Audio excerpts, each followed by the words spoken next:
सांगली मिरजेत नशेच्या गोळ्या व इंजेक्शनचा 14.5 लाखाचा मुद्देमाल जप्त। 3 जणांच्या मुसक्या आवळण्यात महात्मा गांधी चौक पोलिसांना यश। सांगली आणि मिरजेत नशेली औषधे विकणाऱ्या टोळीला मिरजेच्या महात्मा गांधी चौक पोलिसांनी जेरबंद केले आहे।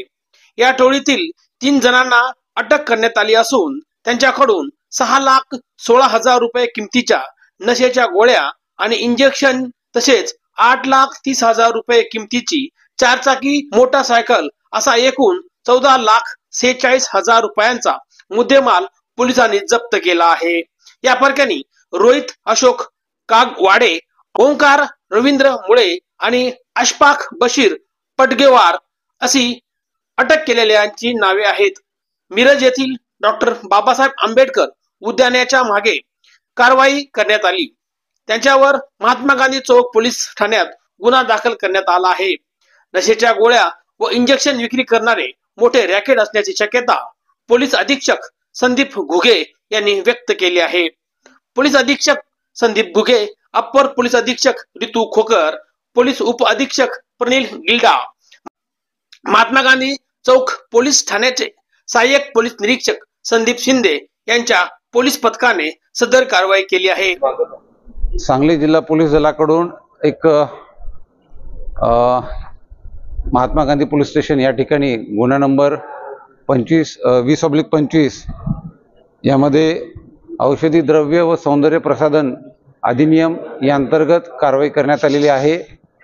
याच्यामध्ये मेफेनटर्माइन सल्फेट हे केमिकल असलेलं बॉटल्स एकूण 1407 एवढ्या संख्येमध्ये त्या बॉटल्स सांगली पोलिसांनी जप्त केलेल्या आहेत। यामध्ये एकूण 3 आरोपी निष्पन्न झालेले आहेत आणि तपासादरम्यान आणखीनही यामध्ये आरोपी निष्पन्न होतील। यामध्ये कदाचित एक मोठं रॅकेट उघडकीस येण्याची शक्यता आहे। आता हा जो ड्रग्सचा साठा आहे तो इलिगली ठेवण्यात आलेला होता। त्या कामी आम्ही अन्न व औषध विभागाच्या स्टाफसह त्या ठिकाणी एक पंचनामा करून ही पुढील कारवाई केलेली आहे। यामध्ये तपासादरम्यान आणखीनही यामध्ये काही आरोपी सामील आहेत का, याच्यामध्ये आणखीन काही ड्रग्सचा वापर करण्यात येतो का, या सर्व बाबी निष्पन्न होतील। एकूण हा आपल्याकडे जो कारवाई केलेली आहे त्यात 14,46,000 रुपये किमतीचा मुद्देमाल हा जप्त करण्यात आलेला आहे। आणि येणाऱ्या आगामी काळामध्ये जे भारत सरकारचं नशामुक्त भारत अभियान हे राबवण्यात येत आहे, त्यामध्ये सांगली जिल्हा पोलीस दल कटिबद्ध आहे आणि जास्तीत जास्त कारवाया त्या ठिकाणी आम्ही करून घेणार आहोत।